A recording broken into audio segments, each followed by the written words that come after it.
നമസ്കാരം, എല്ലാവർക്കും പ്രവാസി മലയാളിയിലേക്ക് സ്വാഗതം. സൗദിയെ നടുക്കി വാഹനാപകടം. റിയാദ് മേഖലയിലെ വാദി ദവാസിർ ഗവർണറേറ്റിൽ കഴിഞ്ഞ ദിവസമുണ്ടായ വാഹനാപകടത്തിൽ ഒരു സൗദി കുടുംബത്തിലെ 7 അംഗങ്ങളും ഒരു ഫിലിപ്പീൻസ് ജോലിക്കാരിയും ഉൾപ്പെടെ 8 പേർ കൊല്ലപ്പെടുകയും 2 പേർക്ക് പരിക്കേൽക്കുകയും ചെയ്തതായി സൗദി ഗസറ്റ് പത്രം റിപ്പോർട്ട് ചെയ്യുന്നു. പരിക്കേറ്റ 2 പേരും സൗദി പൗരന്മാർ തന്നെയാണ്. ഇവർ സഞ്ചരിച്ച വാഹനം മറ്റൊരു വാഹനവുമായി കൂട്ടിയിടിച്ചതിനെ തുടർന്ന് സൗദി കുടുംബം സഞ്ചരിച്ചിരുന്ന വാഹനത്തിന് തീ പിടിക്കുകയും യാത്രക്കാർ വെന്തു മരിക്കുകയും ചെയ്യുകയായിരുന്നു. വാഹനത്തിൽ കുടുംബത്തിലെ 8 പേരും അവരുടെ വീട്ടുജോലിക്കാരനുമാണ് ഉണ്ടായിരുന്നത്.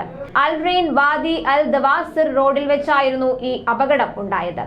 മറ്റൊരു വാഹനവുമായി കൂട്ടിയിടിച്ച ഉടൻ തന്നെ സൗദി കുടുംബം സഞ്ചരിച്ച വാഹനത്തിന് തീ പിടിച്ച് അതൊരു തീഗോളമായി മാറുകയായിരുന്നു. 7 കുടുംബാംഗങ്ങളും വീട്ടുജോലിക്കാരെയും സംഭവ സ്ഥലത്ത് തന്നെ വെച്ച് മരണപ്പെട്ടു. മാതാപിതാക്കളും 5 മക്കളും ഉൾപ്പെടുന്ന കുടുംബമാണ് ദാരുണമായി അപകടത്തിൽ മരിച്ചത്. വാരാന്ത്യം ചെലവഴിക്കാൻ അബഹയിൽ നിന്ന് റിയാദിലേക്കുള്ള യാത്രയിലായിരുന്നു ഈ കുടുംബം. 13 വയസ്സുള്ള ഒരു പെൺകുട്ടി അപകടത്തിൽ നിന്ന് അത്ഭുതകരമായി രക്ഷപ്പെട്ടിട്ടുണ്ട്. പരിക്കേറ്റവരെ വാദി അൽ ദവാസിർ ജനറൽ ആശുപത്രിയിലും റാനിയ ജനറൽ ആശുപത്രിയിലും പ്രവേശിപ്പിച്ചിരിക്കുകയാണ്. വാദി അൽ ദവാസിർ ഗവർണറേറ്റിലെ ട്രാഫിക് ഡിപ്പാർട്ട്മെന്റും സിവിൽ ഡിഫൻസും ചേർന്നാണ് അപകടത്തിൽപ്പെട്ടവരെ ആശുപത്രിയിലേക്ക് മാറ്റിയത്.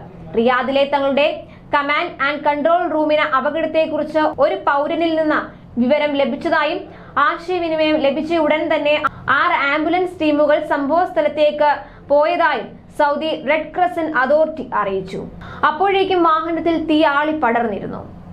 ഒറ്റവരിപ്പാതയായ അൽ റെയ്ൻ വാദി അൽ ദവാസിർ റോഡ് ഗതാഗത തിരക്ക് കാരണം നിരവധി ആളുകളുടെ മരണത്തിന് ഇടയാക്കിയ അപകടങ്ങൾക്ക് ഇടയ്ക്കിടെ സാക്ഷ്യം വഹിക്കാറുണ്ടെന്ന് അപകടത്തിന്റെ വിശദാംശങ്ങൾ നൽകിക്കൊണ്ട് സോഷ്യൽ മീഡിയ ഉപയോക്താക്കൾ പരാതിപ്പെട്ടു. പാത ഇരട്ടിപ്പിക്കുന്നതിനോടൊപ്പം തന്നെ ഗതാഗതവും ക്രമീകരിക്കാൻ സംവിധാനം വേണമെന്നും ഇവർ ആവശ്യപ്പെട്ടു. അതേസമയം ഈ മാസം പകുതിയോടെ UAE ഫുജൈറയിലുണ്ടായ വാഹനാപകടത്തിൽ സ്വദേശിയായ പിതാവും മകനും മരണപ്പെട്ടിരുന്നു. ഇൻഡസ്ട്രിയൽ ഏരിയ റോഡിലൂടെ അമിത വേഗത്തിലെത്തിയ ഒരു വാഹനം പിതാവും മകനും സഞ്ചരിച്ച കാറിൽ ഇടിച്ച് അപകടമുണ്ടാക്കുകയായിരുന്നു. ഇടിയുടെ ആഘാതത്തിൽ വാഹനം മറിയുകയും സംഭവ സ്ഥലത്ത് വെച്ച് തന്നെ ഈ പിതാവും മകനും മരണപ്പെടുകയായിരുന്നു. അശ്രദ്ധമായി വാഹനം ഓടിച്ചയാൾക്ക് അപകടത്തിൽ നിസ്സാര പരിക്ക് മാത്രമേ ഏറ്റിരുന്നുള്ളൂ. ഇയാളെ ചികിത്സയ്ക്ക് ശേഷം പോലീസ് കസ്റ്റഡിയിലെടുത്തിരുന്നു. ട്രാഫിക് നിയമലംഘനങ്ങളുടെ പേരിൽ നേരത്തെ ഇയാളുടെ ലൈസൻസ് സസ്പെൻഡ് ചെയ്തിട്ടുള്ളതാണ്. 53-കാരനായ പിതാവിന്റെ കാർ വർക്ക്ഷോപ്പിലായതിനാൽ അദ്ദേഹത്തെ കൂട്ടിക്കൊണ്ടുവരാൻ പോയതാണ് 23-കാരനായ മകൻ. ഈ സമയത്താണ് അപകടമുണ്ടായതെന്ന് മരണപ്പെട്ടവരുടെ കുടുംബം പറയുന്നു. അപകടങ്ങളുടെ പശ്ചാത്തലത്തിൽ ട്രാഫിക് നിയമങ്ങൾ പാലിച്ചു വേണം വാഹനം ഓടിക്കാനെന്ന് ഫുജൈറ പോലീസ് ഡ്രൈവർമാരോട് ആവശ്യപ്പെട്ടു.